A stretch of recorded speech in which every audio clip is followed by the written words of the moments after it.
minha aluna no Centro Universitário Católica de Santa Catarina. Eu acho que não há alegria maior e satisfação maior para um professor encontrar os seus alunos tendo sucesso e progredindo e avançando, né, para além dos espaços acadêmicos da sala de aula.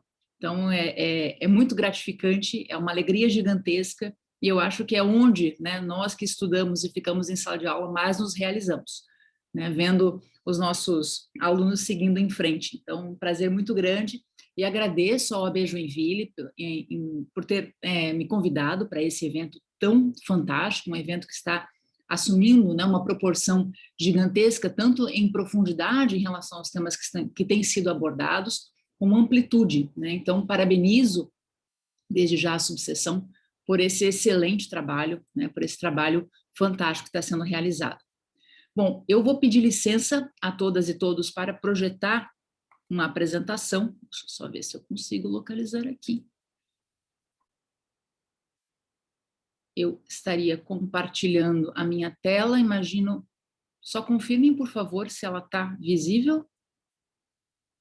Está sim. Tá? E daí, deixa eu só ver se no modelo a apresentação funciona também. Isso, agora melhorou. Então, ótimo. Porventura, se travar, der algo errado, me alertem, né? Porque nós estamos hoje num dia tipicamente do inverno joinvilense, então acidentes de percurso podem acontecer, e já mando meu abraço à doutora Mariana, né, que porventura teve alguma dificuldade aí para se manter. Eu espero que continue conosco até o final. Bom, meu objetivo, né, com essa apresentação, na verdade, é conversar com todas as advogadas e advogados presentes a respeito da importância que existe para os direitos humanos de nós termos advogados interamericanos. Então, aqui eu já tomo a licença de fazer alguns recortes. Eu não trabalharei o tema sob a ótica das Nações Unidas e do Sistema Internacional de Direitos Humanos, mas me dedicarei mais ao sistema interamericano, até porque, né, por fidelidade acadêmica e por responsabilidade, esse foi o tema que eu mais trabalhei no meu doutorado. Me sinto, portanto, mais à vontade para conversar sobre ele.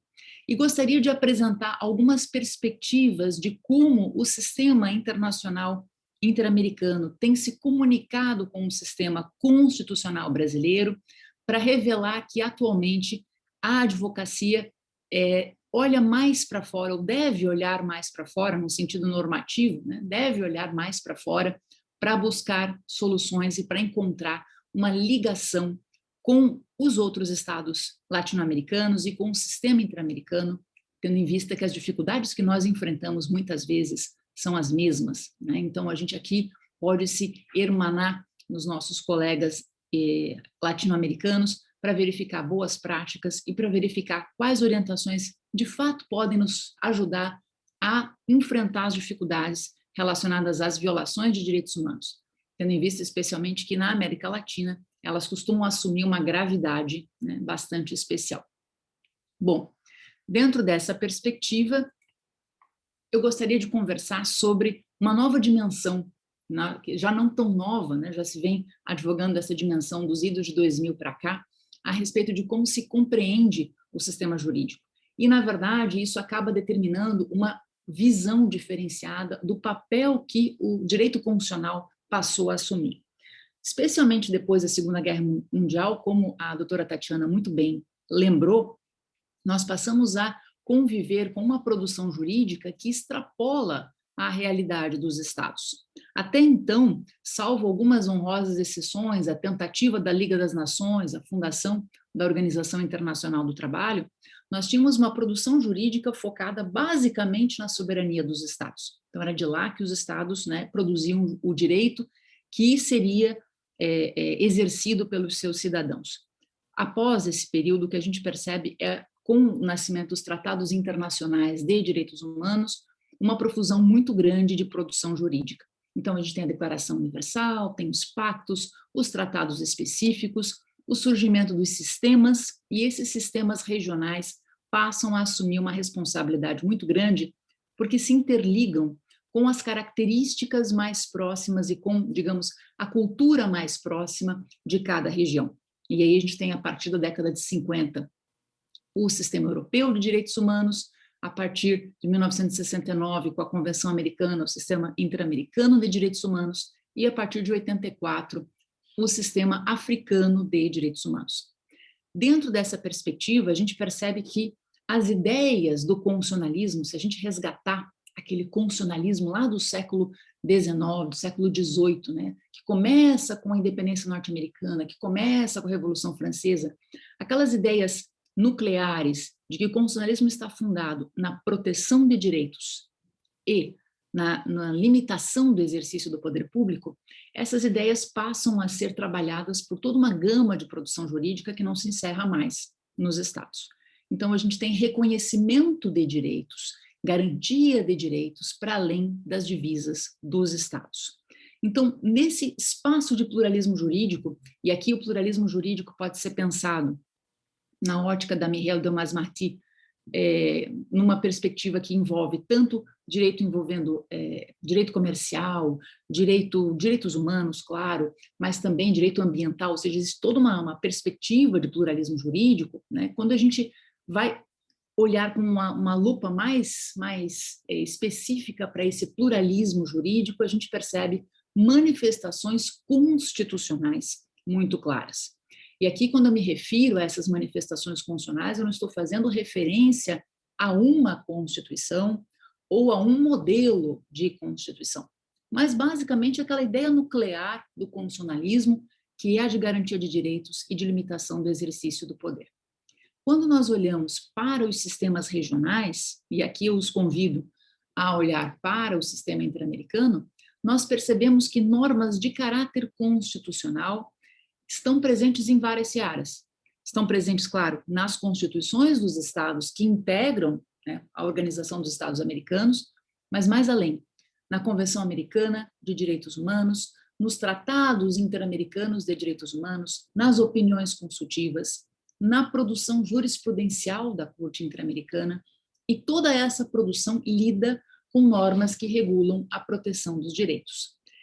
É evidente que diante de uma profusão como essa, né, com uma imagem mostra muito colorida e muito diversa às vezes, né, em que a gente tem às vezes tratados internacionais versando sobre temas que não vão exatamente na mesma linha das constituições dos estados, é necessário a gente pensar um processo de harmonização.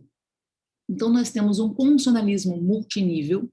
Ele é multinível por quê? Porque ele se reflete no nível dos estados, no nível regional, no nível que dialoga também com o sistema internacional, nos níveis que dialogam, né, entre as regiões, ou seja, a própria Corte Interamericana conversa ou troca argumentos com o Tribunal Europeu, com a Corte Africana, os estados trocam argumentos entre si, então a gente tem vários níveis, né, de produção jurídica e de interpretação jurídica a respeito de temas constitucionais. Diante de toda essa profusão, é necessário pensar uma harmonização, ou seja, um mecanismo em que a gente consiga encaixar essas normas, como aparece na imagem, só que sem desnaturar essas normas, ou seja, sem fazendo com que elas não percam as suas características mais originais. Diante dessa perspectiva, um sistema regional, como é o caso do sistema interamericano, ele precisa funcionar sob a ótica da subsidiariedade. O princípio da subsidiariedade, inicialmente, foi pensado pelo Carroza como um mecanismo de estruturar as relações entre o nível nacional e o nível internacional em termos de produção de direitos humanos. E ele, basicamente, na sua versão original, pensaria o seguinte: diante, né, das hipóteses de violação de direitos humanos, quem está na linha de frente, quem tem a responsabilidade em agir, são os estados. Né? Nós, advogados, melhor do que ninguém, sabemos que, diante de uma violação de direitos humanos, ninguém pega um avião e vai até Washington ou vai até a Costa Rica. A gente começa na delegacia, a gente começa no Fórum Civil, a gente começa dentro da esfera estatal. Se, porventura, essa esfera estatal falha ou não cumpre bem o seu papel, esse é o momento em que, subsidiariamente, os órgãos internacionais passam a agir ou passam a poder responsabilizar o Estado por eventuais violações. Deixando muito claro, um parênteses, que aqui nós estamos trabalhando as hipóteses de responsabilidade do Estado, mas não de responsabilidade pessoal dos agentes. Para isso, existe o Tribunal Penal Internacional, né? Nós já sabemos, até por notícias várias que vêm vindo por aí, que existe a denúncias de violações de vários líderes estatais do globo por crimes contra a humanidade, que serão processados nesse Tribunal Penal Internacional. E aí a lógica do processo, inclusive, é uma lógica penal em que o procurador internacional tem o ônus de demonstrar, né, o dolo tem o ônus de demonstrar a responsabilidade, a culpa do agente estatal. Quando a gente olha para os sistemas regionais, como o sistema interamericano, nós estamos diante de uma responsabilidade do Estado, não do seu agente. É claro que, inequivocamente, esse agente poderá ser responsabilizado regressivamente, mas no plano internacional aparece a responsabilidade só do Estado. Pois bem, então aqui, num caráter subsidiário, esses órgãos poderiam atuar. Eu avanço um pouquinho, tomo a liberdade de propor que essa subsidiariedade não seja apenas desses dois momentos que parecem, digamos assim, estanques e finitos em cada um, de atuação do Estado na linha de frente, de atuação subsidiária dos órgãos internacionais. Existe, para além dessa atuação, que não se perde, uma cooperação. Uma cooperação entre esses dois níveis em torno de um projeto comum. Porque a partir do momento que os estados integram um sistema regional, aderindo à Convenção Americana, né, de Direitos Humanos, eles assumem para si, imediatamente, a responsabilidade em efetivar esses direitos no plano interno. E assumem também a responsabilidade de cooperar com esse sistema, no sentido de que ele fará o seu papel de realizar esses direitos. No plano regional, os órgãos que são previstos ali na convenção, o caso da Corte Interamericana, a comissão existia antes, mas foi ressignificada pela Convenção Americana, elas assumem uma função não só de remédio em caso de violação de direitos humanos, mas atuam também no sentido de orientar e propor saídas para evitar violações a direitos humanos, ou seja, para coordenar até preventivamente a atuação desses estados. E aí a gente percebe um regime de cooperação. Chama a atenção de todos e todas para a situação que nós começamos a vivenciar no começo do ano passado, que foi justamente a pandemia, né? Que está difícil a gente se livrar dela, né? Estamos com essa pandemia aí e por isso estamos, infelizmente, nesse formato digital, sem que a gente tenha, né, o olho no olho num momento como o de hoje. Mas percebam, quando essa pandemia foi reconhecida aqui no Brasil, que veio, né, a legislação aplicável a respeito em março desse ano, havia toda uma preocupação porque não se sabia qual era o alcance, o que poderia acontecer. Alguns estados latino-americanos decretaram estado de sítio, estado de emergência, e foi, né, uma confusão muito grande, porque até quanto, né, os estados precisariam concentrar poder para poder orientar alternativas e assim por diante.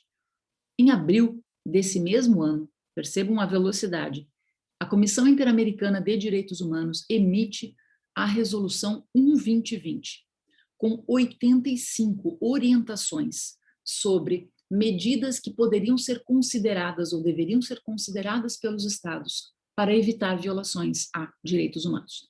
Então, medidas relacionadas ao Estado Democrático de Direito, buscando evitar, por exemplo, que a pandemia fosse a desculpa perfeita para uma concentração excessiva de poder ou para, né, golpes autoritários. A gente sabe que a América Latina é um terreno fértil para essa concentração de poder autoritário, medidas que deveriam ser adotadas para evitar discriminação de populações vulneráveis, um olhar mais cuidadoso com a interseccionalidade dos direitos humanos, percebendo, por exemplo, que certas populações sofreriam, como de fato sofreram, né, com a incidência da pandemia, de forma mais grave do que as demais pessoas. Então, percebam, antes mesmo de que pudesse se declarar uma violação ou se pudesse pensar numa violação, a Comissão Interamericana já estava orientando passos. A Defensoria Pública, né, Federal, a Defensoria Pública da União já passou a usar essa Resolução 1/2020 para pedir, digamos, medidas em relação à população carcerária, adotar medidas de proteção nesse sentido. E a gente viu pipocar, né, em vários estados da Federação Brasileira pequenas iniciativas usando essa resolução para fortalecer a proteção a certos grupos. Eu acho, né, na minha modesta visão, que poderia ter sido usado até mais. Hoje nós temos a resolução 4/2020 sobre as pessoas infectadas com o coronavírus e a resolução 1/2021 a respeito da vacinação. Como é que deve ser o processo de vacinação, por que ele não pode ser discriminatório, por que ele deve sofrer uma supervisão do Estado de forma contínua, qual a responsabilidade das empresas e dos laboratórios em relação às vacinas. Então, percebam, a gente tem uma cooperação muito mais forte aí entre esses níveis. Diante dessa perspectiva, na América Latina tem nascido, né? Eu digo tem nascido, é engraçado porque todo mundo nasce de uma vez só, né? Mas, na verdade, esse nascimento aqui é o que vem de um processo lento e gradual, que é a formação do ius constitutionale comune na América Latina. E o que é esse ius constitucionale comune, como a gente chama, né? O ICAO, que, lógico, a gente usa a expressão do latim, ele foi criado assim. Eu conheci esse projeto quando eu fui estudar na Alemanha. Você diz, mas espera, você foi conhecer um projeto sobre a América Latina quando você foi estudar na Alemanha? Não tem sentido isso. É que, na verdade, uma venezuelana, uma acadêmica venezuelana fantástica, que é a Mariela Morales Antoniazzi, na Alemanha, capitania esse projeto, que nasceu há aproximadamente 20 anos, de um intercâmbio entre juízes latino-americanos, juízes da Corte Interamericana, acadêmicos latino-americanos, acadêmicos do Max Planck, e tem por objetivo, digamos assim, pensar as realidades e as dificuldades de implementação de direitos humanos na América Latina. Então, hoje em dia, quando a gente se debruça sobre esse ICAO, na época ele foi batizado Ius Constitutionale Comune, pensando numa terminologia que fosse acessível para aqueles da língua espanhola e para nós brasileiros, né, da língua portuguesa, a gente precisa se debruçar sobre 3 dimensões. De um lado, esse ICAO, Ius Constitutionale Comune, corresponde a um conjunto de normas. Como eu já vou mostrar daqui a pouquinho, esse conjunto de normas é complexo e se coaduna com a ideia de um constitucionalismo multinível e se realiza em várias dimensões, em vários setores diferenciados. É também um projeto normativo. E o que significa esse projeto normativo? No sentido de projetar e construir uma sociedade a partir de um foco material muito claro, que é o combate à exclusão social. Então, aqui, o ICAO visa, digamos, construir projetos de argumentação e fortalecer as instituições com a finalidade de implementação dos projetos constitucionais de cada Estado. Então, a partir daí, começa a ser empregada a teoria do constitucionalismo transformador, que vai além da ideia de dirigismo constitucional, que vai além da normatividade constitucional do RES, para afirmar que a Constituição é capaz de transformar a realidade. Então, percebam que a gente quer transformar, mas sem uma revolução, digamos assim, armada ou uma revolução violenta, mas uma revolução pelo direito. E, nesse aspecto, digamos, a possibilidade de tornar reais as promessas colocadas pela Constituição. Se nós olharmos para todas as constituições latino-americanas, todas atualmente, elas têm um conjunto, um núcleo, e tem em conjunto um núcleo normativo muito claro, que é um conjunto de preservação da dignidade humana, que é um conjunto de combate às desigualdades, que é um conjunto de emancipação da pessoa humana. Então, essa realidade passa a ser um compromisso efetivo, não só dos agentes estatais, e aqui nas 3 searas, legislativo, executivo, judiciário, como todos os demais que atuam, né, para a realização do direito, como também para os órgãos interamericanos que estão focados na pessoa humana e no combate à desigualdade, no combate à exclusão. Por fim, também o ICAO é um projeto acadêmico. De que forma? Né? Como nós estamos lançando aqui no Brasil, desde novembro do ano passado, a rede ICAO Brasil, nós estamos falando de um conjunto de acadêmicos, de professores, de membros do Ministério Público, de membros da advocacia, por certo, que se debruçam sobre as temáticas relacionadas a direitos humanos no espaço brasileiro e visam criar argumentos a partir do sistema interamericano para fortalecer a realização desses direitos. Ou seja, vamos usar o que nós temos de ferramenta, né? Que é essa perspectiva transformadora, que é a jurisprudência interamericana, os tratados internacionais, aliados à Constituição brasileira, para realizar o projeto da nossa Constituição, que é um projeto fantástico, né? O número de nossa Constituição está ultrapassada. Eu penso, puxa, a partir do momento que nós lermos o preâmbulo da nossa Constituição, e se nós olharmos para aquilo e pensarmos que aquilo está ultrapassado, acho que nós falhamos enquanto sociedade, né? Porque, afinal de contas, ali a gente se propõe a uma sociedade livre, justa, igualitária, pluralista, sem preconceitos. Se isso ficar ultrapassado, né, a gente precisa se repensar, certamente. Bom, o que é esse conjunto de normas do ICAO? E aqui está uma ferramenta importantíssima para a advocacia.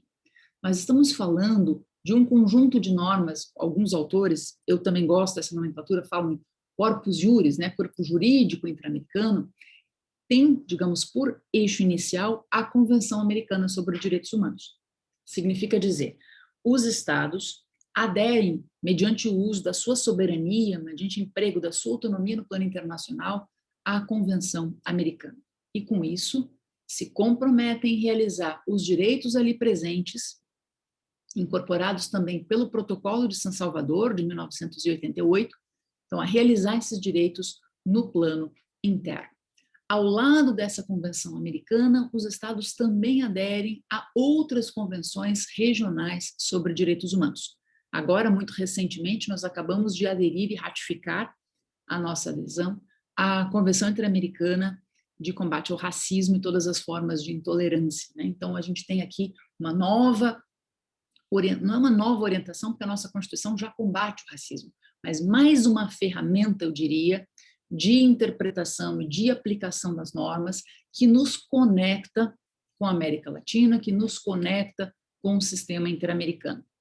Essas normas se ligam também às constituições nacionais, em especial às constituições que têm cláusulas de abertura, como é o caso da nossa, né? Especialmente a partir do parágrafo 2º, do parágrafo 3º do artigo 5º, a nossa Constituição, já desde 1988, depois com a emenda de 2004, se abre para o plano internacional. Então, essa abertura também não é uma abertura que fica só no papel, mas é uma abertura de compromisso e é uma cobertura que visa justamente trazer as boas práticas do plano internacional e exportar as nossas boas práticas também para lá. E, fechando o ciclo desse corpus juris interamericano, nós temos as sentenças, as medidas provisórias ou provisionais e as opiniões consultivas exaradas pela Corte Interamericana de Direitos Humanos. Porque a gente sabe que as cortes internacionais, notadamente as cortes de direitos humanos, têm uma função criadora do direito muito forte. Todas as cortes que decidem sobre direitos humanos e sobre controle do exercício do poder têm uma função criadora, né? Afinal de contas, já desde o Dworkin a gente percebe que direito é interpretação e que direito, na medida em que é interpretado, é recriado, né? E é refomentado. Então, essa corte, ela também faz esse trabalho de criação de normas, certo? Bom, a partir dessa perspectiva, alguns autores trabalham três formas diferentes de nós pensarmos esse conjunto de normas. Primeiro, bloco de constitucionalidade. O que seria esse bloco de constitucionalidade? Já dizia André de Carvalho Ramos que esse bloco integra as normas constitucionais de cada estado e os tratados internacionais que são incorporados a essas normas, né, digamos assim, por uma abertura da própria Constituição. Aqui no Brasil, a gente criou, em 2004, uma exigência formal de incorporação desses tratados pela aprovação, né, com o quórum de emenda constitucional. Na verdade, isso garante uma legitimidade a essas normas, mas nós precisamos ressaltar que a perspectiva do dualismo e do monismo em relação às normas do plano nacional e do plano internacional não tem mais sentido. A partir do momento que a gente percebe uma coexistência cooperativa entre o plano nacional e o plano regional, nós vivemos um pluralismo jurídico que não cabe, né, mais dentro dessa ótica, só vai valer no Brasil se for incorporado segundo aquele critério.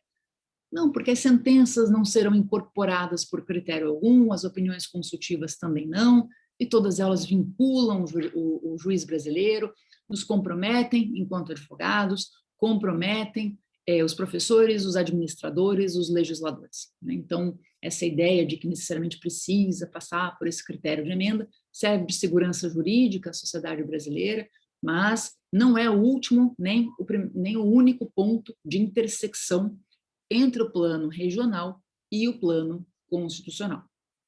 No caso brasileiro, a doutrina é unânime em reconhecer que as convenções incorporadas por critério de emenda e as normas constitucionais integram um bloco de constitucionalidade. Vou passar para o terceiro, depois eu vou para o do meio. O bloco de supralegalidade é uma particularidade brasileira, levando em consideração que nós somos o único Estado latino-americano que pensamos em tratados internacionais, como é o caso da própria Convenção Americana de Direitos Humanos, como normas supralegais. Antigamente nós tínhamos ao nosso lado o México, levando em consideração que Gilmar Mendes, quando propôs a ideia de supralegalidade, né, naquele habeas corpus em 2008, se espelhou nas construções jurisprudenciais da Corte Alemã e da Corte Mexicana. Então aí o México nos abandonou em 2011, quando aprovou uma emenda constitucional para reconhecer os tratados de direitos humanos como normas com status jurídico idêntico ao das normas constitucionais. E aqui no Brasil a gente mantém essa ideia de supralegalidade, o que de fato é extremamente vantajoso se nós considerarmos como era a realidade nos idos de 90, né, nos anos 90, em que o Supremo Tribunal Federal entendia que normas de direitos humanos tinham o mesmo, né, valor jurídico que lei infraconstitucional, podendo inclusive ser modificada por lei infraconstitucional posterior. Então, esses critérios não têm mais cabimento, e a ideia de um bloco de supralegalidade nos é interessante porque a partir dela nós podemos fazer o famoso controle de convencionalidade dentro da seara brasileira. E o bloco de convencionalidade foi afirmado já pela Corte Interamericana há uns 2 anos atrás, em alguns julgados, e vem utilizando essa expressão desde então para se referir à Convenção Americana, ao Protocolo de San Salvador e a outros documentos que integram normativamente o plano regional.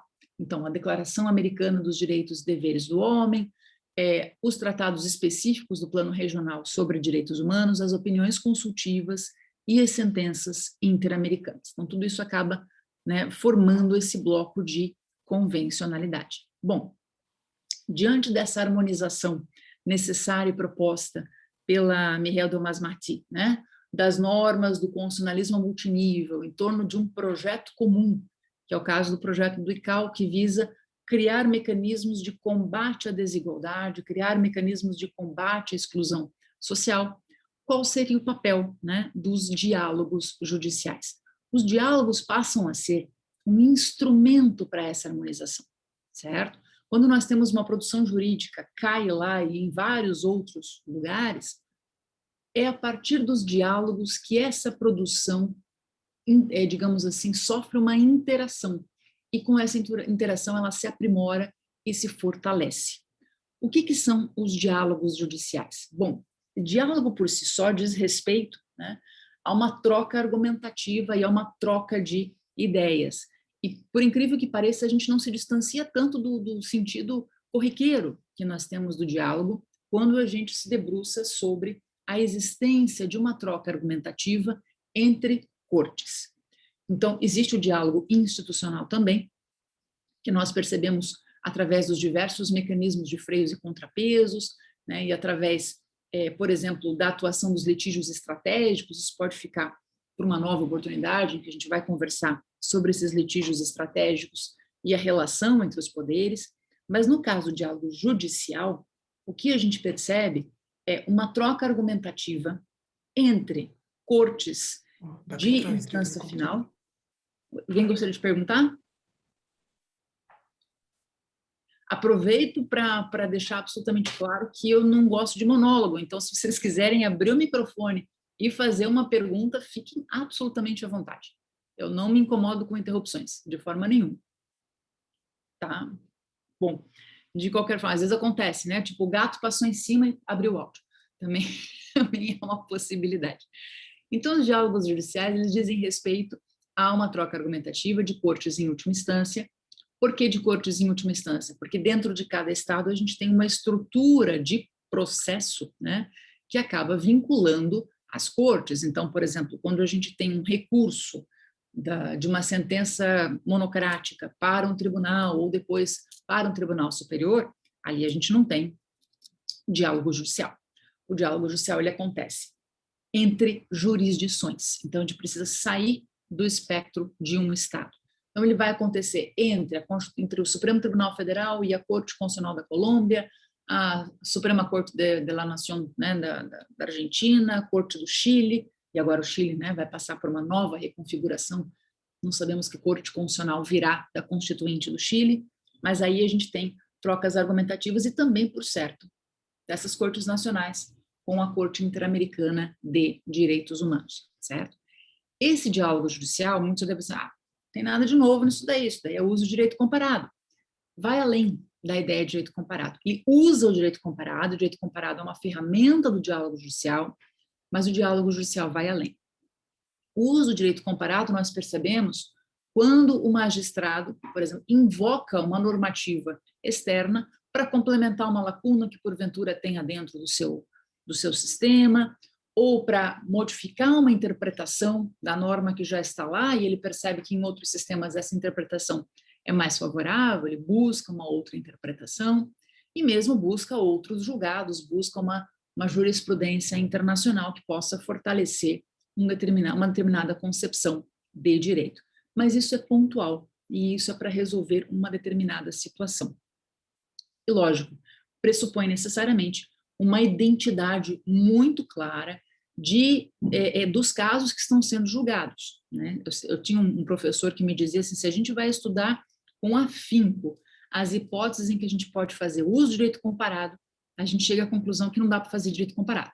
Mas eu acho que é muito exagerado isso, e a gente pode, sim, e deve, né, olhar para fora para interagir, buscar outras alternativas. Só que o diálogo, ele pressupõe uma troca mais constante, em que, de um lado, uma corte busca julgados da outra, pensando em como que aquela norma de direito fundamental está sendo interpretada lá, e aquela norma, numa outra oportunidade, aquele outro tribunal vai poder olhar como que esse tribunal de cá decidiu. É como se houvesse uma certa conversa.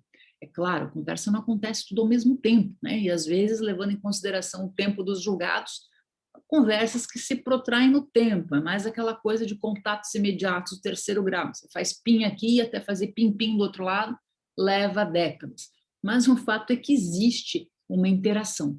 Então, essa reciprocidade é uma ideia importante que difere do direito comparado.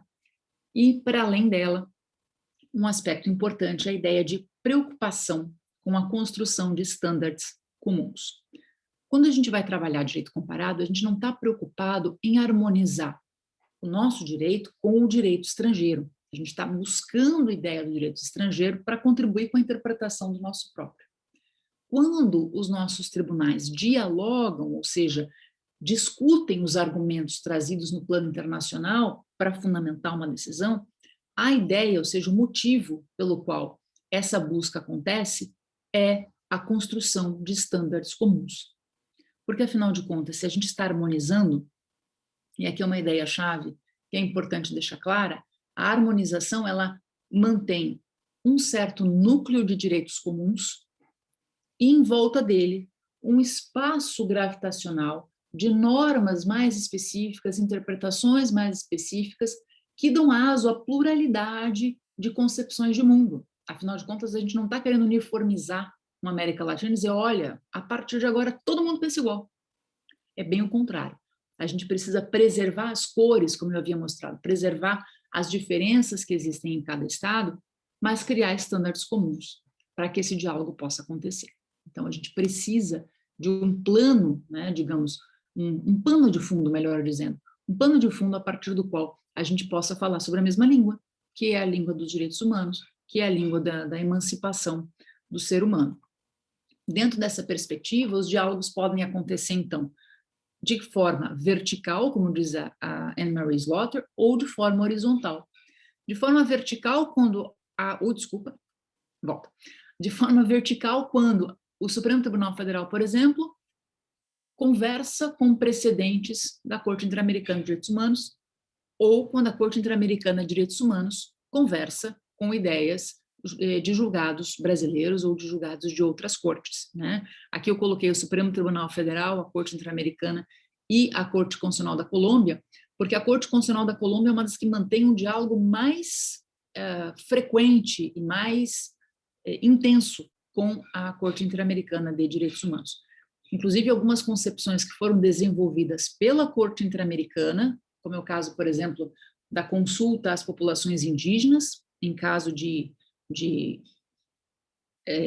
eventos financeiros, exploração de suas terras, assim, por exemplo, como é o caso da usina de Belo Monte, no Brasil. Essa ideia veio de uma construção teórica da Corte Constitucional da Colômbia. Então, percebam, é um diálogo que vem em dupla mão, como eu coloco ali. Por isso que esse diálogo é um diálogo de cooperação. Tanto a construção jurisprudencial dos estados pode contribuir para a forma como a Corte Interamericana decide sobre violações de direitos humanos, quanto o contrário, a forma como a Corte Interamericana decide impacta na jurisprudência dos estados. O que, vamos combinar, é mais frequente, né? Mais frequente que os estados olhem para a Corte Interamericana e se espelhem em seus julgados. Mas essa influência de baixo para cima também acontece. Aqui nós estaríamos no diálogo judicial. E existe o diálogo horizontal, em que o tribunal de um estado observa as boas práticas adotadas pelo outro estado. Aqui há uma certa divergência na doutrina, alguns falam em migração constitucional, outros falam em diálogo, mas é inegável que o Supremo Tribunal Federal se espelhou no que a Corte Constitucional colombiana decidiu em relação à população carcerária daquele país, adotando o estado de coisas inconstitucional. Então, o estado de coisas inconstitucional vem da Colômbia, né? Um diálogo muito interessante que aconteceu nessa esfera regional nessa esfera horizontal, foi um diálogo sobre as leis de anistia. Primeira vez que a Corte Interamericana decidiu que as leis de autoanistia seriam contrárias à Convenção, porque não permitem, né, a investigação de graves violações de direitos humanos, foi nos casos contra Honduras, né, o caso Velázquez Rodrigues contra Honduras. Mas, a partir dali, outros casos foram chegando na Corte Interamericana, inclusive casos envolvendo o regime de Pinochet no Chile, casos envolvendo o regime de Fujimori, né, La Cantuta versus Peru, e foram surgindo decisões, digamos assim, afirmando que essas leis de anistia seriam inconvencionais. A partir disso, as cortes passaram a decidir, digamos assim, por isso, mesmo sem a provocação da Corte Interamericana.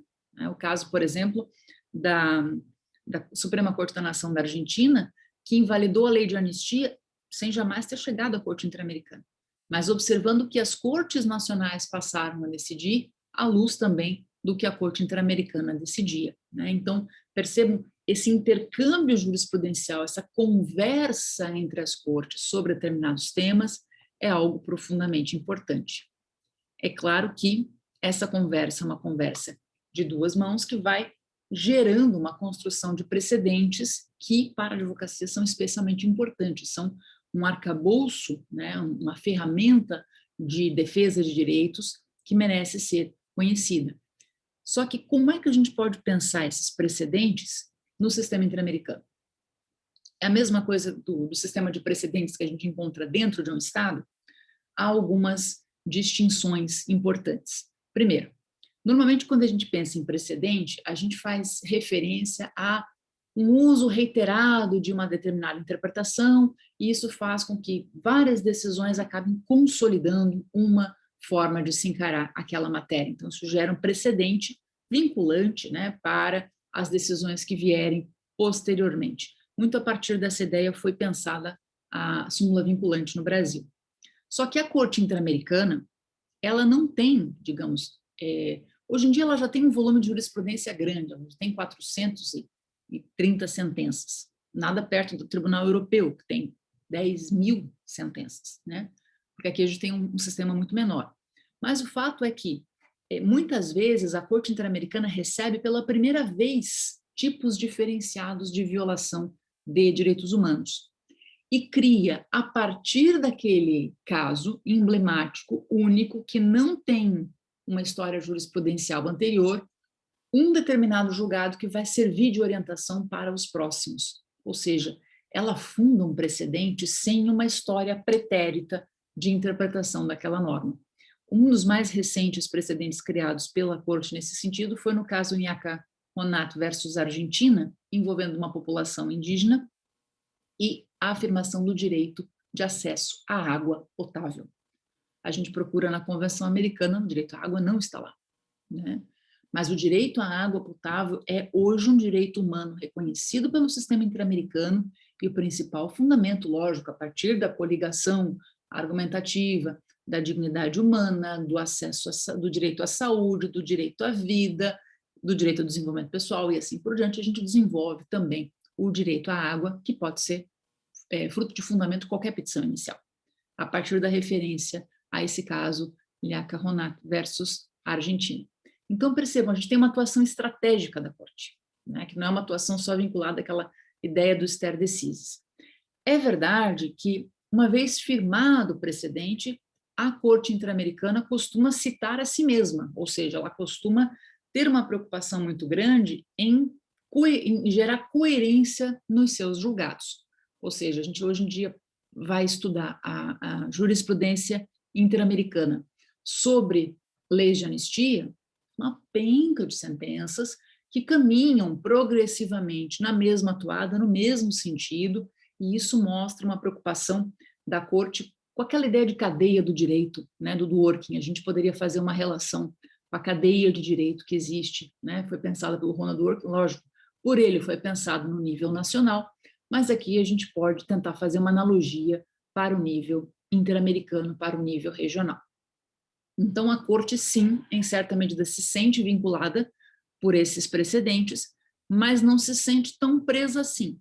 Ela muitas vezes avança ou modifica alguns detalhes, né? Um caso aconteceu agora em relação ao desaparecimento forçado, né? Ou seja, a Corte tinha criado certos parâmetros para reconhecer o desaparecimento forçado, e no caso de Isaza Uribe versus Chile, se não me engano, Isaza Uribe versus Chile, ela acabou modificando um pouco esses critérios. Depois a gente pode aprofundar se vocês acharem interessante.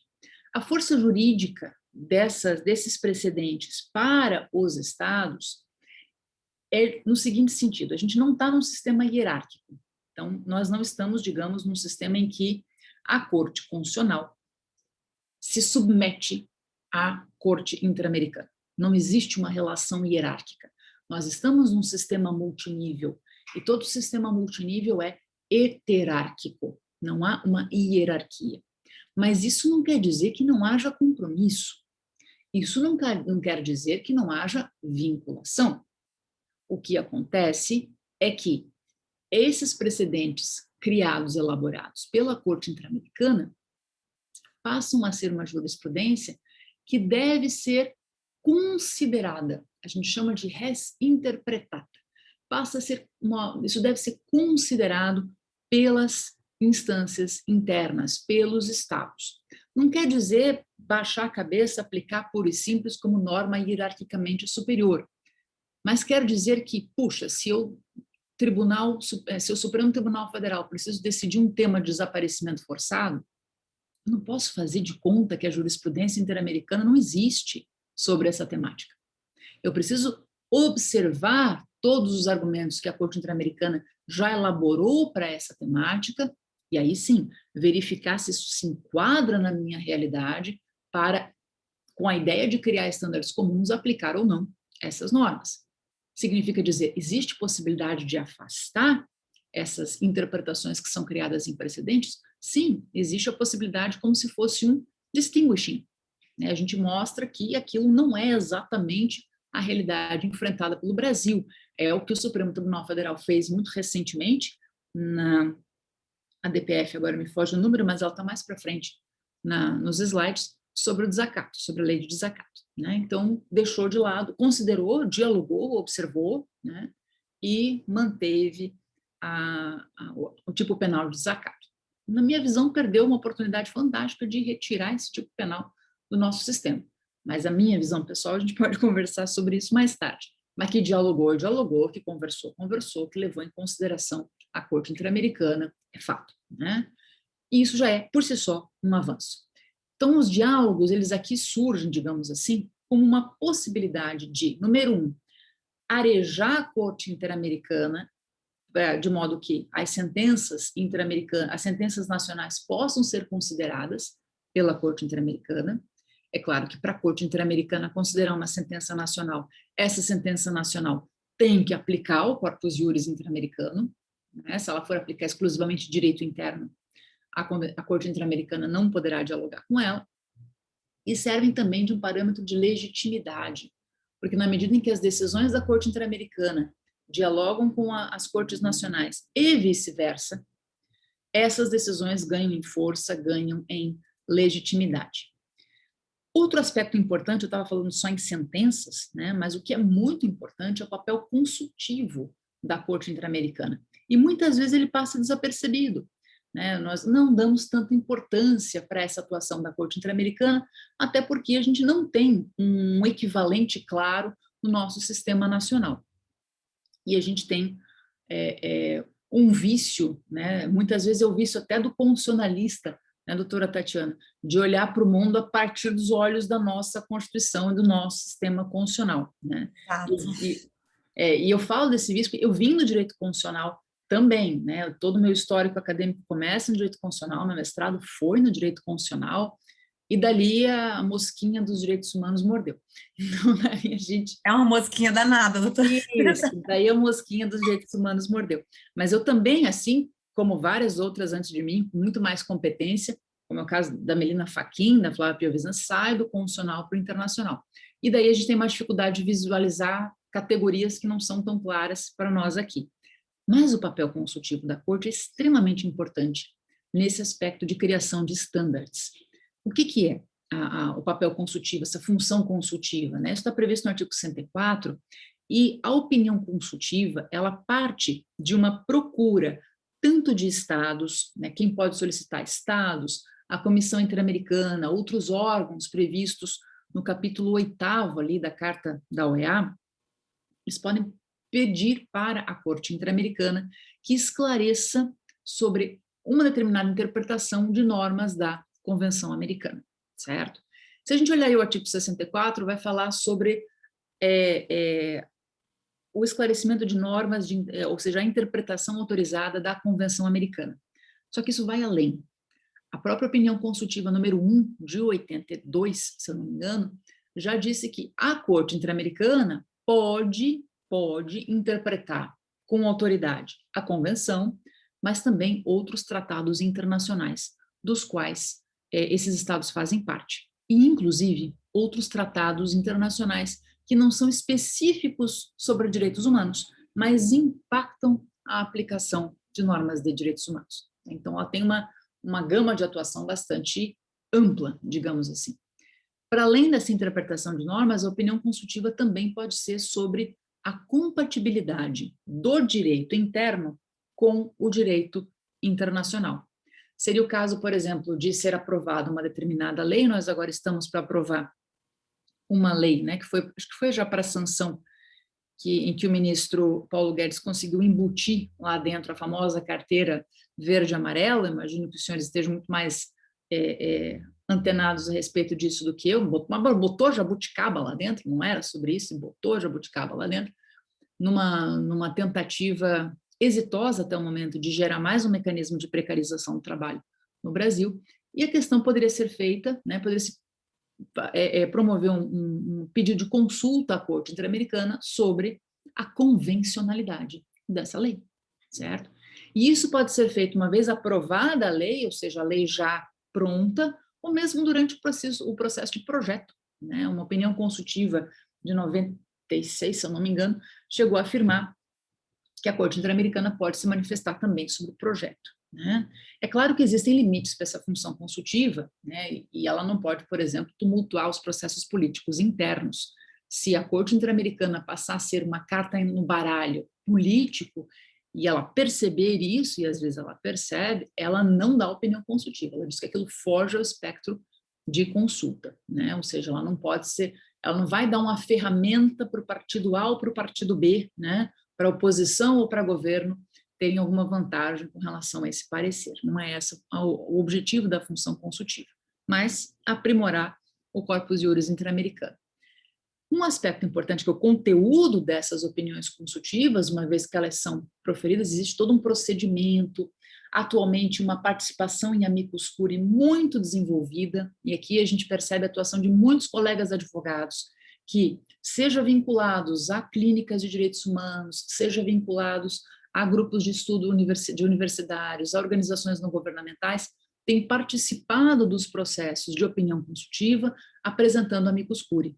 E isso é muito proveitoso, porque a Corte, de fato, considera as argumentações que são trazidas por esse amicus, né? Doutora Ana, lembrando quando a gente teve a reforma da Previdência, que tiveram essa participação, né? Se eu não me engano, foi levantada a questão da insalubridade para mulheres gestantes, e aí isso realmente foi mudado, dizendo que elas não poderiam realmente estar trabalhando em locais insalubres, porque, enfim, em relação aos direitos humanos, assim, eu tenho a impressão que esses amicus curiae, eles funcionaram nessas grandes reformas, conseguindo um ponto aqui ou ali, mas nada assim muito grandioso, né? Essas reformas que estão vindo, essas últimas, elas realmente têm intimidado muitas conquistas, muitos direitos que a gente estava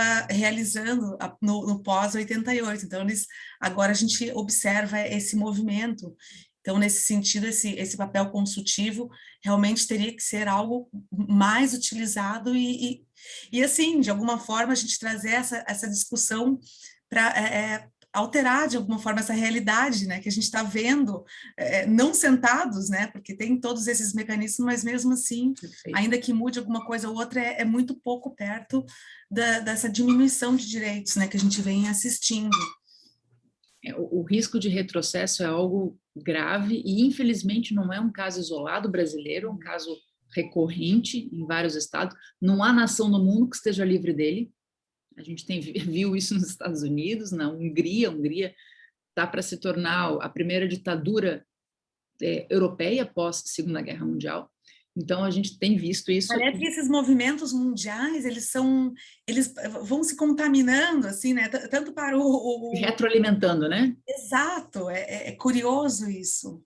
Mas é muito interessante sua reflexão, já que a senhora você, né? Desculpa, a gente deu essa liberdade para eu, né, me manifestar, mas está muito rica essa exposição mesmo. Não, eu agradeço e eu acho que é muito importante mesmo, porque a ideia, na verdade, é nós dialogarmos sobre mecanismos que existem para esse objetivo central, que todos nós partilhamos, inclusive como advogados, por um compromisso com a própria advocacia de realizar direitos humanos, né? Faz parte do compromisso do advogado realizar esses direitos.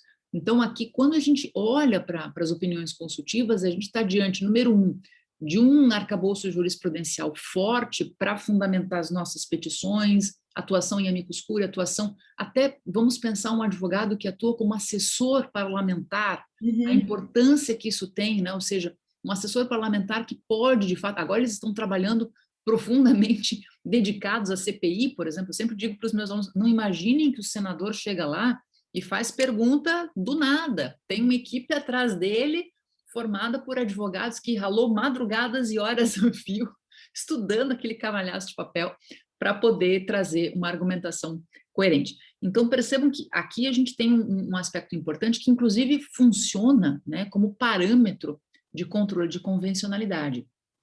É muito interessante estudar as opiniões consultivas, porque a Corte Interamericana, a partir até de espaços que foram deixados pela Convenção, a Convenção não é fechada em relação ao procedimento ou em relação ao alcance da opinião consultiva, ela foi construindo, a partir de consultas feitas pelos estados e consultas feitas pela Comissão Interamericana, o próprio espaço de atuação, né, da opinião consultiva. É muito interessante porque nós estamos diante de uma corte que para além do compromisso que ela tem a capacidade de criar ela mesma os mecanismos para realizar esses direitos, né? Bom, aqui eu só fiz um apanhado de gracinha, assim, para mostrar algumas opiniões consultivas que são absolutamente relevantes para o direito brasileiro. A primeira que eu coloco ali é uma antiga, né, mas que nunca esteve tão atual como a obrigação de filiação obrigatória dos periodistas, é uma opinião consultiva que fala sobre o alcance da liberdade de expressão, né? E hoje nós, infelizmente, tivemos a notícia, né, de mais uma pessoa presa porque resolveu ir para a internet, né? Acho que ele não detém mais cargo político, Roberto Jefferson, não sei se ele foi eleito, acho que ele não detém mais cargo político, né? Eu tenho a impressão que não, por isso que ele foi preso assim tão fácil. É, Eu vi a notícia, mas eu não me aprofundei. eu cheguei a receber a manifestação que ele fez, é a tal coisa, eu estou num grupo de direitos humanos, um pessoal do Rio que é antenado, se bobear, hackeiam tudo, e sabiam já da declaração antes dela chegar. E é uma declaração assim, absolutamente infeliz, absolutamente triste, absolutamente contrária a tudo que se imagina de responsabilidade em relação ao processo democrático, né? Ameaçando o Tribunal Superior Eleitoral, ameaçando o processo da lisura das eleições e, digamos assim, até onde, né, se estende a nossa liberdade de expressão como manifestação crítica, né? Afinal de contas, é absolutamente salutar que nós possamos criticar, que nós possamos, inclusive, criticar o processo eleitoral. Olha, eu quero criticar o processo eleitoral por causa de A, B, C e D. Não tem problema. O processo está aí para ser pensado, para ser refletido, certo? Até porque, por exemplo, a urna eletrônica ela vem de um aprimoramento do processo eleitoral que havia antes de cédula de papel. Se a gente não pudesse criticar a cédula de papel, a gente não chegava na urna eletrônica. Então, a gente precisa de um processo de construção. Agora, isso não pode vir com o intuito de você desmontar o processo, digamos assim, negando, inclusive, autoridade para as decisões do Congresso Nacional. Aquela PEC, uma vez rejeitada pela comissão, não precisava nem ter ido a plenário, né? A gente sabe que o Lira levou para plenário, tipo assim, vou gerar um cala-boca. E não gerou cala-boca o negócio. Continua rendendo. Então, o quanto que a nossa liberdade de expressão ela pode ser limitada, e essa opinião consultiva é riquíssima sobre essa matéria. Se algum dia vocês se interessarem ou trabalharem, tiverem clientes que têm causas, né, nessa seara, porque ela fala, inclusive, sobre quais os limites da restrição à liberdade de expressão. E olha que a gente está falando de um período em que não se falava em fake news. Era 85, né? Então, não se falava em fake news. Hoje em dia, a gente tem toda uma preocupação com a veracidade da informação, com a qualidade da informação, né? Então, essa opinião consultiva, ela inclusive foi incorporada pelo Brasil, no caso, um caso famoso de relatoria do Gilmar Mendes, em que ele falou sobre a inconstitucionalidade da exigência, né, do diploma de jornalista para atuar na difusão em massa de ideias, ou seja, então foi usado diretamente essa opinião consultiva para a gente dizer que a exigência de diploma de jornalista para praticar, né, jornalismo, para se manifestar, seria inconstitucional e é inconvencional também. Condição jurídica dos migrantes indocumentados, essa opinião consultiva, número 18, é especialmente importante para falar sobre discriminação. Convido a todos os colegas que, porventura, forem argumentar, né, no sentido de proibição de discriminação, a conhecerem essa opinião consultiva, porque ela é extremamente rica, ela transforma a proibição de discriminação como em ius cogens no sistema interamericano, traz uma série de considerações a respeito da temática da proibição de discriminação. Direitos da criança e adolescente, né, enriquece bastante a proteção das crianças e dos adolescentes, em especial, né, fazendo uso direto da Convenção Internacional do Direito da Criança, de 1990. Essa opinião consultiva sobre meio ambiente, né, de 2017, também vai trabalhar toda a responsabilidade do Estado em proteger o meio ambiente como uma forma de salvaguardar os próprios direitos humanos e a realidade, né, dos povos tradicionais, dos povos indígenas, mas, sobretudo, do povo como um todo, né? Ou seja, a gente promove uma interligação entre direito ambiental e direitos humanos, né? Não é à toa que se fala em esverdeamento, dos direitos humanos a partir dessa premissa. Então, identidade de gênero, essa opinião consultiva foi referenciada especificamente no Supremo Tribunal Federal agora recentemente, na ADO 26, sobre homofobia, então também é um ponto importante. Essa aqui eu chamo a atenção, eu gostaria de não precisar falar sobre essa, sabe? Essa, a opinião consultiva número 26, ela foi provocada para tratar do caso da Venezuela, porque a Venezuela pulou fora do sistema interamericano, né? Ela denunciou a Convenção Americana em 2012, sob o fundamento de que a Convenção Americana era uma forma de imperialismo norte-americano, ocidental, que interferia na soberania popular, pode ir lá, pode cá, e aí vai.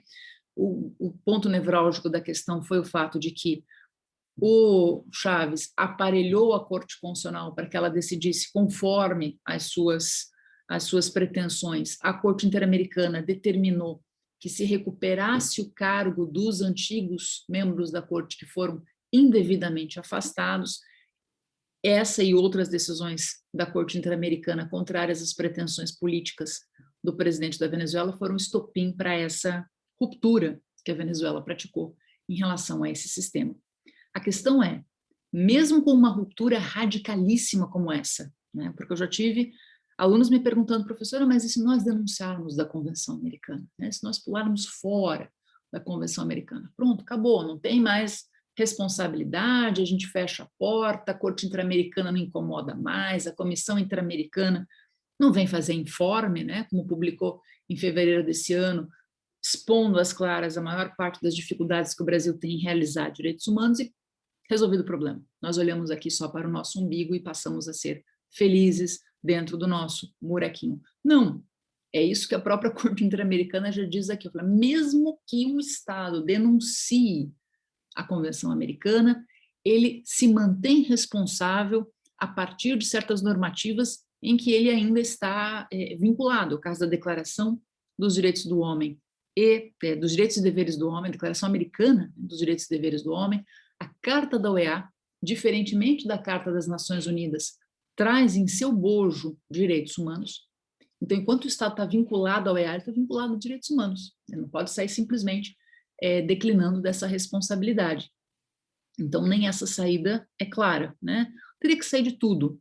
E vamos pensar que esse processo de pária perante a comunidade internacional foi advogada pelo nosso chanceler durante algum tempo, mas para o bem do Brasil, não é mais esse chanceler que está à frente do sistema internacional e das ligações internacionais do Brasil, né? Então, ninguém quer ser pária do sistema interamericano.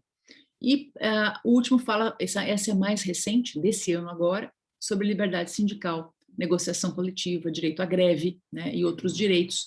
Essa que eu confesso que eu não estudei a fundo, ela é bem recente, e talvez seja uma ótima opinião consultiva a ser pensada para se questionar mudanças que estão sendo feitas, né, e a precarização que está acontecendo no direito ao trabalho no Brasil, certo? Bom, estou vendo que meu horário aqui está praticamente esgotado, vou correr um pouquinho para a parte final e vou ficar absolutamente à disposição de todos para qualquer questão, né, porque os meus 50 minutos já foram, então dando tchau para mim essa altura do campeonato. Mas então vamos só... Ana, fica à vontade para terminar. Temos então... tempo, o próximo painel é só às 16 horas. Pois é, mas eu não quero tolher o interesse dos colegas aí de, porventura, nós falarmos sobre o tema. Afinal de contas, não venho eu fazer uma exposição sobre o diálogo e impedir que o diálogo se realize ao final, né? Seria absolutamente incoerente. Mas, então, a eficácia das decisões, aqui a gente precisa trabalhar a diferença entre o processo contencioso e o processo consultivo. No processo consultivo, como aparece no último quadro ali, nós temos uma eficácia de res interpretata, ou seja, aquele dever que existe para os agentes estatais e mesmo para a sociedade civil de considerar as decisões que são tomadas pela Corte. Ou seja, vamos observar o que a Corte Interamericana fala sobre a proteção ambiental antes de desmontar os mecanismos de proteção ambiental que nós temos no Brasil. Até que ponto nós estaríamos, né, digamos, indo no sentido contrário do que estabelece o sistema interamericano. É claro que a opinião consultiva, ela não gera responsabilização do Estado, por isso mesmo que ela é uma consulta, né? Só que isso gera uma responsabilidade do Estado de minimamente considerar. Se for o Estado brasileiro que pede a opinião consultiva, aí sim ele tem o dever de aplicar esse entendimento, sob pena de gerar uma violação de direitos humanos e, portanto, uma responsabilização. Mas se foi o Estado da Bolívia que pediu a opinião consultiva foi exarada, cabe ao Brasil tomar conhecimento da opinião consultiva, ela faz parte do corpus juris interamericano, nós estamos vinculados juridicamente a ela, e verificar se é o caso de aplicar esses entendimentos para o Brasil ou não. Agora, quando nós estamos nos processos contenciosos, em que o Estado é demandado no plano interamericano e deve se defender diante de uma acusação de violação de direitos humanos, para além da res interpretata, que logicamente se mantém, existe a eficácia de res iudicata, ou seja, coisa julgada. Então, aqui a gente tem uma sentença que é obrigatória e que deve ser cumprida, né, para os estados. Quando nós pensamos em sentenças, diante das condenações, por exemplo, que o Brasil já teve, né, o Brasil não é recordista em condenações no sistema interamericano, mas nós temos casos importantes. Nós, por exemplo, fomos o paradigma de combate ao trabalho escravo, no caso Fazenda Brasil Verde. Não havia denúncia de trabalho escravo, né, ou de servidão contemporânea na América Latina. Percebam, fomos nós que, né, geramos esse precedente riquíssimo para a América Latina. Então, nós temos o caso agora, empregados da fábrica de fogos, Santo Antônio de Jesus, né, que foi do ano passado, mais recente de condenação do Brasil, também é o primeiro que vai abordar o problema do déficit em desenvolvimento como uma das principais causas de violação de direitos humanos, quando você tem uma sociedade que não tem outra alternativa de trabalho senão a se submeter a condições deploráveis, sem qualquer proteção em relação à sua saúde, com trabalho infantil, com trabalho em jornadas extenuantes e subremuneração, remuneração ínfima, né? Então, aqui, essa ligação também é importante no caso do Brasil. Primeira coisa que precisa deixar claro são sentenças definitivas e inapeláveis. Não tem possibilidade, para onde que eu corro diante de uma condenação da corte? Não tem para onde correr. A partir dali né, como eu brinco assim, é pôr a viola no saco e pensar como é que se realiza o que a Corte Interamericana decidiu. E é interessante, porque não cabe na minha exposição, até pelo tempo, mas existe toda uma dimensão que acontece após a sentença. Aqui no Brasil, normalmente vem a sentença, a gente parte do princípio, quando ela transita em julgado, ufa, acabou, está resolvido o problema.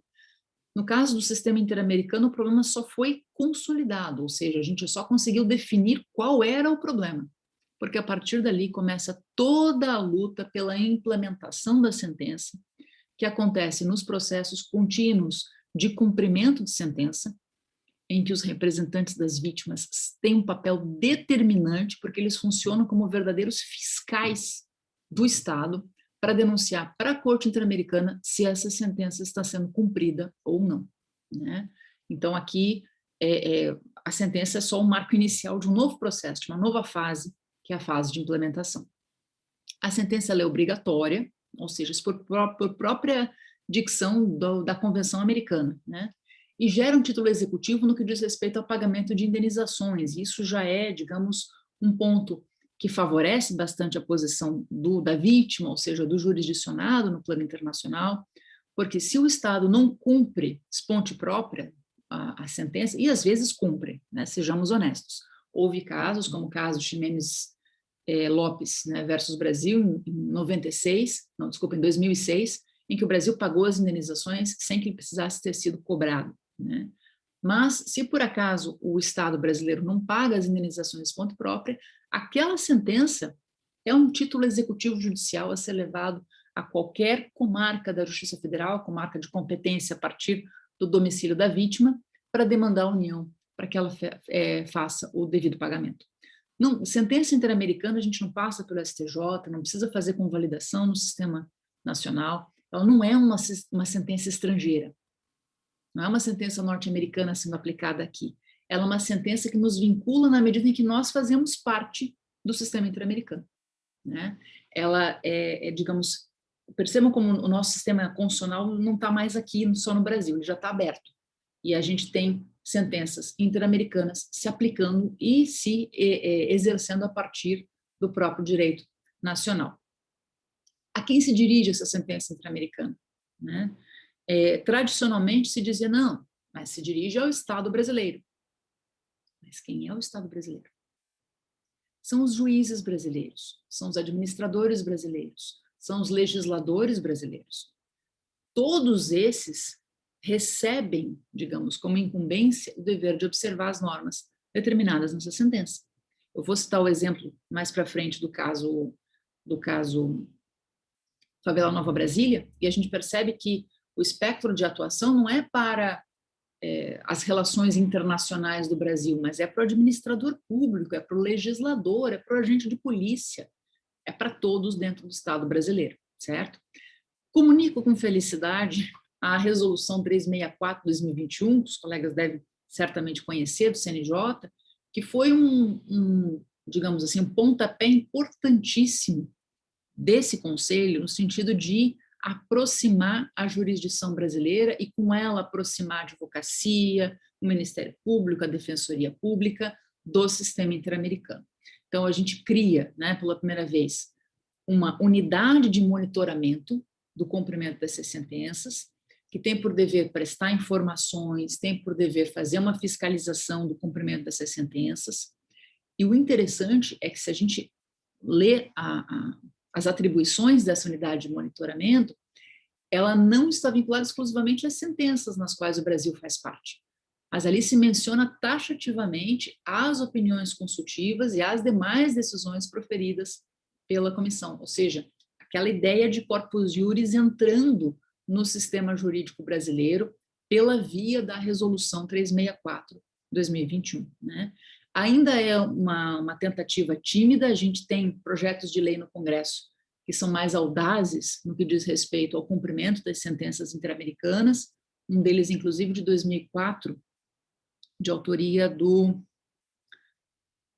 Luiz Roberto Cardoso, aquele que foi advogado da União na época do impeachment da Dilma, Cardoso, o sobrenome, de autoria dele, e que trabalha uma responsabilidade maior do Brasil em relação ao cumprimento das sentenças. São projetos de lei que não estão arquivados, mas estão parados. E, diante dessa inércia, muitas vezes, do judiciário, vem aqui o CNJ, dentro das suas atribuições, né, ajudar bastante. Eu queria encerrar a minha apresentação com um caso mais concreto para mostrar o quanto é importante nós, da advocacia, nos aproximarmos, né, desse sistema interamericano que não está mais vinculado só à ideia de reparar dano a partir de uma indenização, né? O sistema interamericano não serve só para fixar uma indenização a ser cobrada pelas vítimas. A partir daquele projeto normativo do ICAO, que eu mencionei agora há pouco, existe uma pretensão de transformação, existe uma pretensão de reforma social, mas uma reforma social a partir das promessas da Constituição de cada país, a partir dos compromissos que nós nos colocamos a nós mesmos. O caso do Favela Nova Brasília, creio que todos conhecem, foi um caso de 2 chacinas que aconteceram na favela com esse nome, né, e que levaram a óbito várias pessoas, acho que foi 12 vítimas no primeiro caso e 11 ou também 12 vítimas no segundo caso, em 95 e em 96. O fato é que esses assassinatos se deram, né, na modalidade extermínio, não foi feita nenhuma investigação adequada a respeito, todas elas couberam dentro daquela categoria resistência à prisão, auto de resistência à prisão, e daí menores, né, pessoas com menores a gente não usa mais, mas pessoas com menos de 18 anos foram assassinadas com tiros assim, um no peito, um na testa, né? Puxa, não, ele resistiu à prisão de uma forma muito eficaz, outro tiro na nuca, né? São situações assim, teve um que teve 2 tiros nos 2 olhos, imagina a mira do cidadão, né? Então, são casos extremamente graves e que envolveram, inclusive, estupro de 3 adolescentes, né, dentro dessa mesma seara. Esse caso não causou toda a celeuma que deveria ter causado no Brasil, mas o fato é que as vítimas não encontraram suporte no Brasil, as investigações ficaram todas dentro da mesma polícia responsável pela operação, o que não levou à investigação produtiva de forma alguma. O último caso de indenização que foi movido pelos parentes, né, das vítimas se encerrou em 2009 sob a alegação de prescrição. E daí, né, isso, lógico, chegou por via de ONGs, organizações não governamentais, porque às vezes, inclusive, essas vítimas não têm acesso ao sistema interamericano. A gente pode um dia conversar sobre o procedimento perante o sistema interamericano, que é bastante facilitado. Ele pode ser, inclusive, iniciado de forma virtual, pela via digital, né? Mas é muito difícil para alguém que não tenha conhecimentos do direito. O advogado tem um papel fundamental aqui, né? E vamos combinar, não são muitos os advogados que se dispõem a atender vítimas, porque às vezes o retorno financeiro é lento ou não, ou até pouco existente. Então, às vezes são advogados vinculados a organizações não governamentais que acabam alavancando esse tema para a comissão. Chegou na comissão, não se resolveu, foi à Corte Interamericana, a Corte Interamericana levou o devido processo até o final e condenou o Brasil, não pela violência que aconteceu em 1994 e 95, porque o Brasil só tinha reconhecido a jurisdição da Corte Interamericana em 98, mas pela inércia, pela ineficácia e pela demora nos processos de investigação, em identificar os responsáveis, em punir os responsáveis pela chacina, em prestar a devida assistência às vítimas, inclusive às vítimas de estupro que não receberam a devida assistência. Então, essa foi a condenação na qual o Brasil sofreu. E eu chamo a atenção que a sentença foi muito além do pagamento, da cobrança de indenização. Determinou que o Estado, sim, pagasse uma indenização, mas foi para o conceito de reparação integral. E para a gente reparar integralmente violações de direitos humanos desse quilate, desse nível, que infelizmente acontece no Brasil hoje ainda. Ano passado nós tivemos o caso Jacarezinho, que quero crer, né? Quer dizer, eu gostaria de acreditar que não vai chegar no sistema interamericano, mas como pessimista que ando, acho que vai chegar no sistema interamericano. E daí vem um puxão de orelha gigantesco, do tipo, eu falei para vocês não fazerem isso, vocês estão fazendo, né? Então essa violência, essa letalidade policial acaba acontecendo ainda, mas a preocupação é com uma reparação integral. O que quer dizer esse conceito? Para além de uma obrigação de indenizar danos morais, danos materiais, a ideia de reconstituir aquilo que foi perdido, ou permitir que as vítimas, de fato, exerçam o direito que lhes foi negado. Então, essa reparação integral visa aqui reparar o dano, restituir o dano e satisfazer as vítimas, permitindo que elas possam, de fato, exercer os seus direitos. E um plus, a ideia de que nós precisamos transformar aquela realidade que causou a violação de direitos humanos. Então, você precisa ir no âmago da questão, precisa observar o que causou aquele dano.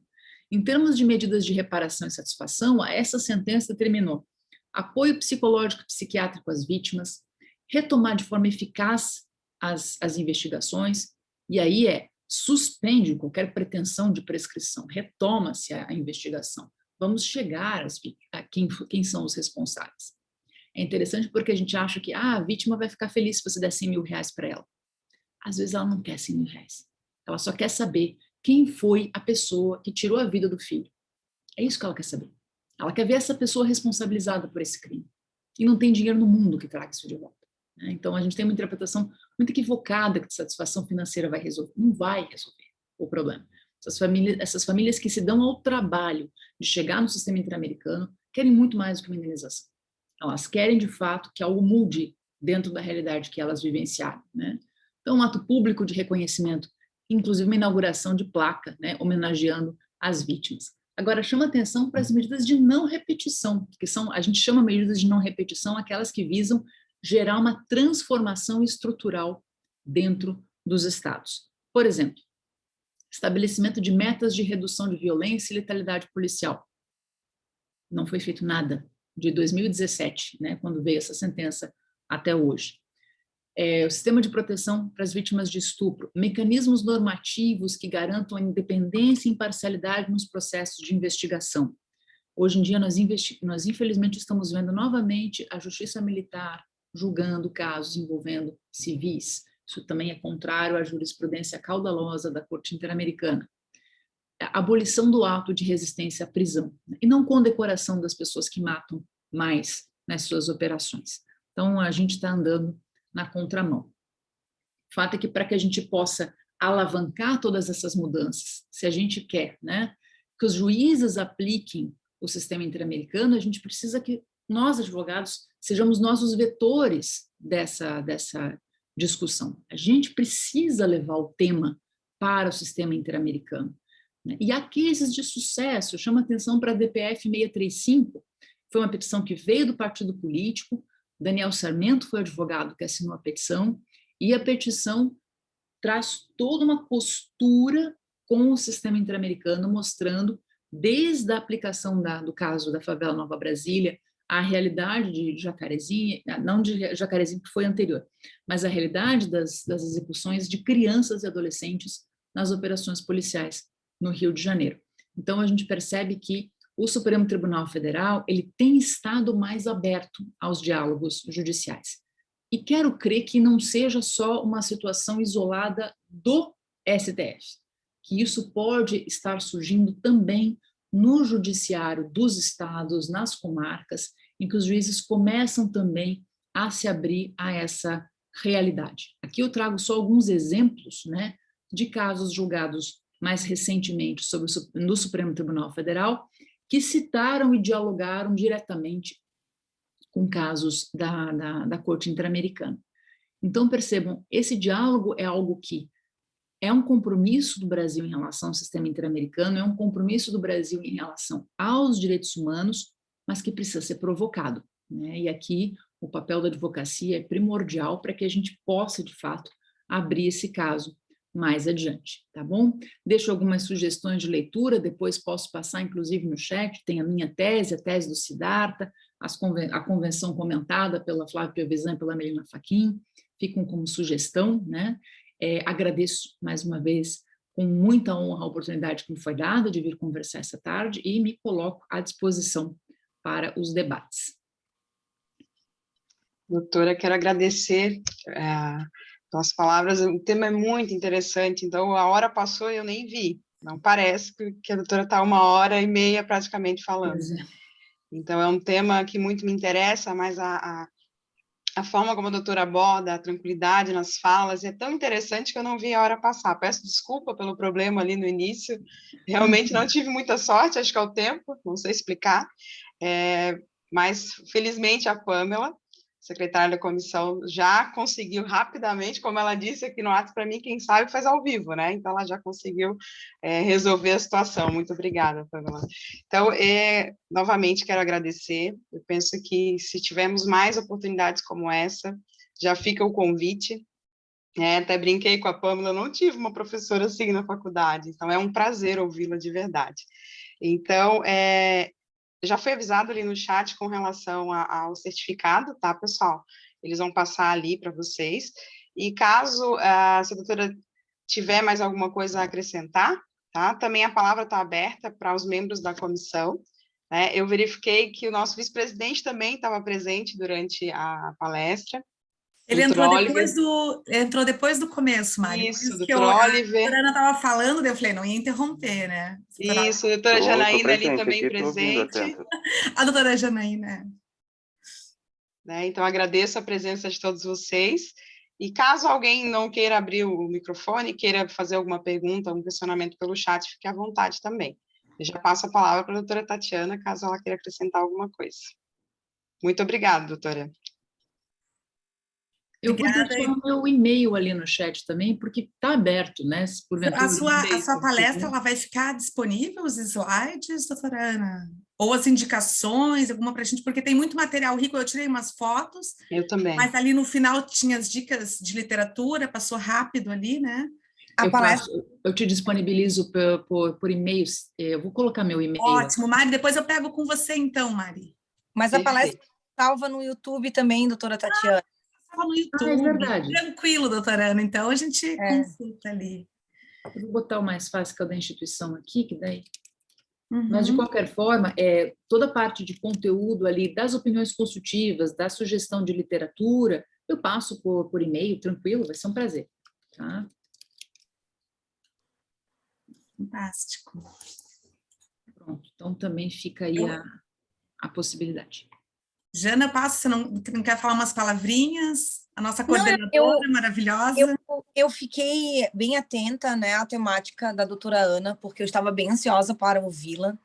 E eu sou muito, assim, curiosa na temática. Eu confesso que não é a minha área de atuação, mas eu tenho uma expectativa muito grande, assim, eu tinha um interesse muito grande de acompanhar um processo e a gente vê o quanto é importante essa divulgação e essa fala e esse espaço, e a gente já deixa aberto, doutora, para quando nós retomarmos a presencialidade, porque a gente acha tão difícil que como que eu vou levar um processo para uma corte? E assim, tendo os mecanismos, não é impossível. O caminho, ele é lógico, é mais difícil do que protocolar uma petição aqui no Fórum de Joinville, por óbvio, mas não é algo também assim que é impossível para que a gente possa realizar. Só que nós, advogados, não temos esse conhecimento, ao contrário, a gente é tudo muito distante, né? Então, eu penso que esse espaço, assim, foi ótimo, e eu vou reiterar o convite, doutora Ana, para quando nós voltarmos agora para a presencialidade no segundo semestre, vamos aí prever vários eventos da do nosso jubileu, né? Estamos nessas comemorações. A gente estava com ansiedade, tanto que eu te perguntei, será que vai ser presencial? Porque a gente quer muito recebê-la na OAB. Inclusive, estou aguardando aí que a gente consiga disponibilizar o curso, né, em parceria com a Católica e com a professora, porque realmente nós não sabemos fazer, nós não fomos treinados. A doutora Mariana disse, na faculdade, a gente não estuda isso, né? Essa possibilidade e esse caminho. Eu fiquei impactada, olha, uma situação que estava prescrita, se conseguiu reparar, se conseguiu fazer justiça, né? E quantos casos a gente observa que ocorrem assim, né, no nosso país e até na nossa cidade, na nossa região. Então, eu gostaria muito de abrir mais ainda o espaço da OAB para a professora, para que a gente consiga implementar esse curso que a gente está sonhando aí. Porque eu acredito que a gente tem aqui muita gente interessada nessa temática. Doutor Oliver, quer completar o convite?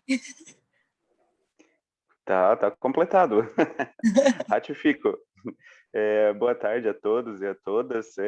Quando eu entrei, a doutora Tatiana estava fazendo a abertura ali, mas eu escutei a palestra da doutora Ana inteira e, sendo bem sincero, assim, mudou minha visão sobre os direitos humanos.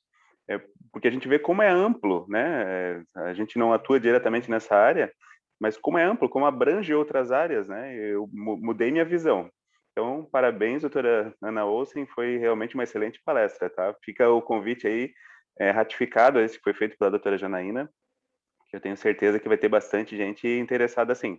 Muito obrigado aí pela palestra. Parabéns para a comissão também aí pelo ter trazido o tema, né? E ter convidado uma palestrante de tão alto gabarito aí. Obrigado.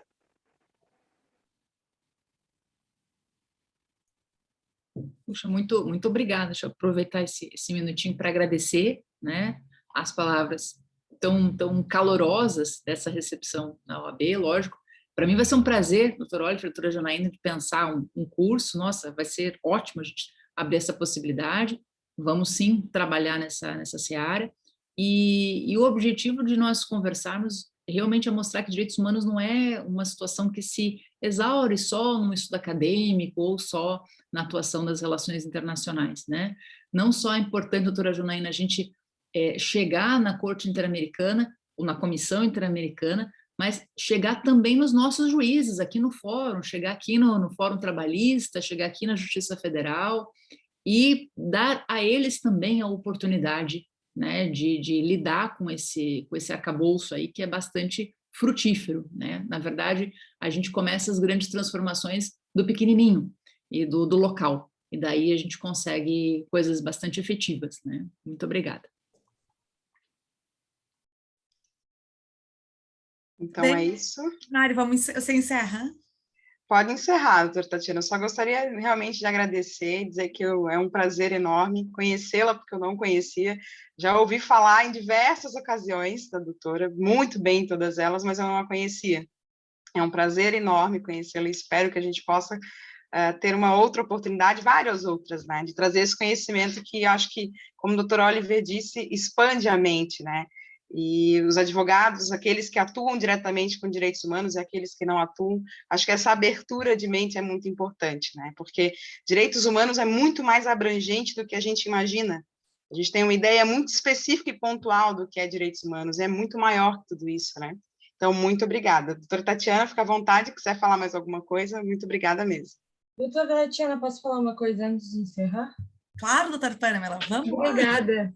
Eu fico muito feliz que o objetivo dessa palestra tenha sido atingido, porque quando eu dei a ideia para a nossa comissão da gente fazer uma palestra com o tema de advocacia e direitos humanos, eu pensei da gente falar sobre litigância na Corte Interamericana, na Comissão Interamericana, no sistema interamericano em geral, né?